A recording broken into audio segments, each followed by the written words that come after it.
Nawashukuru sana kwa support yao toka siku ya kwanza mimi nimefika hapa, kwa sababu kufika kwangu kwa hapa imekuwa haijakuwa kama mchezaji kubwa nimekuja kama mchezaji kawaida, lakini leo nimekuwa star Tanzania.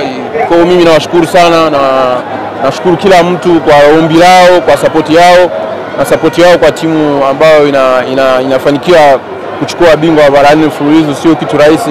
Kwa mimi nawashukuru sana. Daraja lako wakati uko Kongo, inawezekana ulikuwa unatamani sana kucheza Tanzania. Pengine Kongo anazungumza vipi Tanzania na namna ambavyo ulifika Tanzania, ulijiona katika nchi ya aina gani na jinsi watu walivyokuwa na kupokea? Tanzania nchi nzuri na watu wanawapenda mpira. Tu support hiyo kitu mpira, tu mimi naamini itakuwa kubwa zaidi.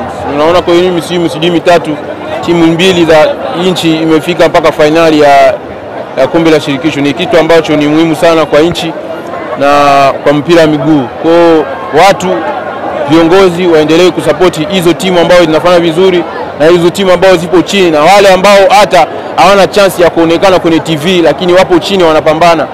Kwa watu waendelee kuwasupport, kuanza chini ndio inafikisha watu juu. Tafsiri yako kwa msimu mzima na ubingwa umechukua, tafsiri yako? Mimi namshukuru sana, nashukuru kila mtu.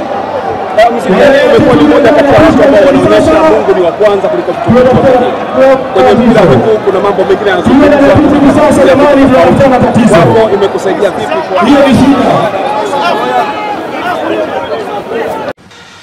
Mzize Clement, Mzize!